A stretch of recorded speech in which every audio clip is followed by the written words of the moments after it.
নমস্কার বন্ধুরা, আশা করছি সকলে খুবই ভালো আছেন। বং কিচেন বনানি নতুন একটা রেসিপিতে আপনাদের স্বাগত জানাই। আমি আজকে যে রান্নাটি করব সেটি হলো পাবদা মাছের পাতলা ঝোল। তার জন্য যা যা লাগবে আমি একে একে উপকরণগুলো দেখাচ্ছি। তো প্রথমে আমি একটা কড়াইতে তেল দিয়ে দেব। তেল দিয়ে আমি দিয়ে দেব কয়েকটা বড়িটাকে আগে ভেজে নেব। ভেজে নিয়ে একটু লালচে লালচে হলে আমি ওটা একটা বাটির মধ্যে তুলে নেব।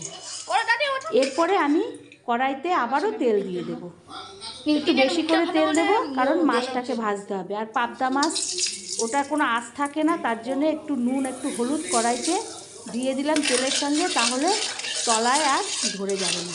তো বন্ধুরা, আমি কিভাবে এই মাছটা করলাম প্রথম থেকে শেষ পর্যন্ত দেখবেন। আর ভালো লাগলে কমেন্ট করবেন, লাইক শেয়ার করবেন, আর পাশে থাকবেন, নতুন বন্ধুকে সাহায্য করবেন। তো আমি একে একে এইভাবে মাছগুলোকে দিয়ে আমি উল্টে পাল্টে ভেজে নেব। তো আমার চ্যানেলটি যদি বন্ধুরা এখনও আপনারা সাবস্ক্রাইব না করেন তো প্লিজ সাবস্ক্রাইব করবেন, লাইক শেয়ার কমেন্ট করবেন এবং পাশে থাকা বেল বাটনটি অতি অবশ্যই টিপবেন, তাহলে যে কোনো রেসিপি সবার আগে আপনাদের কাছে পৌঁছে যাবে। এই করে আমি একটা একটা করে প্রতি কটা মাছ ভেজে নেব। আমি ওই তেলের মধ্যে কালো জিরা ফোড়ন দেবো। কালো জিরার যেই একটা সেন্ট বেরাবে, ভাজা হয়ে যাবে, তখন আমি লম্বা করে সরু সরু করে কেটে রাখা পাতলা পাতলা আলুগুলোকে দিয়ে ভালো করে ভাজবো, লালচে করে ভেজে নেব কালো জিরা তেলের সঙ্গে। এটা একটা পাতলা ঝোল করব ধনেপাতা, বড়ি, আলু, টমেটো দিয়ে। খুব সুন্দর একটা এই পাবদার ঝোল করব। গরমকালে এরকম একটা ঝোল পাতে পড়লে অনায়াসে আপনার থালার ভাত একবারে শেষ হয়ে যাবে এক তরকারিতে। এরপরে আমি কাঁচা পাকা লঙ্কা চিড়ে রেখেছিলাম, সেই লঙ্কাগুলো ওই আলুর সঙ্গে দিয়ে ভালো করে কষিয়ে ভেজে নেব।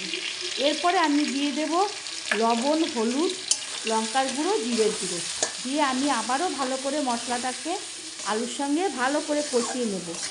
কষিয়ে যখন একটা মশলা থেকে তেল ছাড়তে থাকবে, যখন মশলাটা কষানো হয়ে যাবে এবং কাঁচা গন্ধ চলে যাবে, তখন তেল ছাড়বে কড়াই কাজ, তখন আমি ওর মধ্যে দিয়ে দেব সামান্য পরিমাণ জল।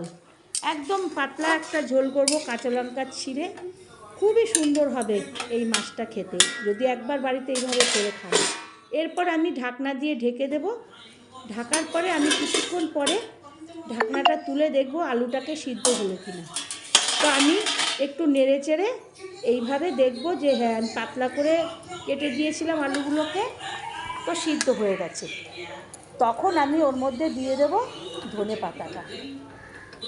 এখন শীতের ধনে পাতাগুলো খুবই সেন্ট, তো ওই ধনে পাতাটা দিয়ে দেব। দিয়ে আমি ভালো করে টমেটো দিয়ে তারপরে আমি ধনে পাতাটা দেবো। টমেটোটা সিদ্ধ হতে একটু সময় লাগবে। এরপরে আমি আবারও ঢেকে দেব। ঢেকে দিয়ে তারপরে আমি ধনে পাতাটা ওর মধ্যে দিয়ে দেব। এরপর আরেকটু আমি নাড়াচাড়া করে নেব। নাড়াচাড়া করে তো দিয়ে দেব। এরকম একটা ঝোল একদিন বাড়িতে দুপুরবেলা করবেন, আশা করছি এই দুপুরে, শীতের দুপুরে খুবই ভালো খাবেন এরকম একটা ঝোল। আর এই নতুন ধনেপাতার সেন্টটাও বেরোবে খুবই সুন্দর ঝোল থেকে। আপনারা এইরকম আমি যেভাবে করলাম একবার এরকম করে দেখবেন, আশা করছি ভালো লাগবে।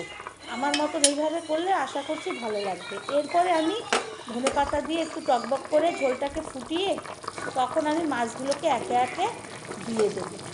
দিয়ে আমি আর একটু নাড়াচাড়া করে এপিট উপিট করে মাছগুলোকে, তারপরে আমি ঝোলটাকে নামিয়ে একটা বাসনে তুলে নেব।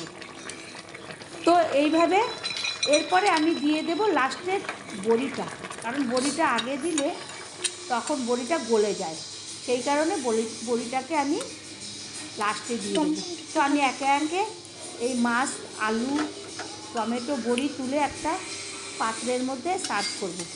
তো বন্ধুরা, এরকম রান্না নিজেরাও একবার করে খাবেন, বাড়ির লোককেও খাওয়াবেন। আর আমার কেমন হলো আমাকে কমেন্ট করে আশা করছি জানাবেন। আর নতুন বন্ধুকে সাহায্যের হাত বাড়িয়ে দেবেন এইভাবে। তো কোনো একটা নতুন রেসিপিতে দেখা হবে। ধন্যবাদ।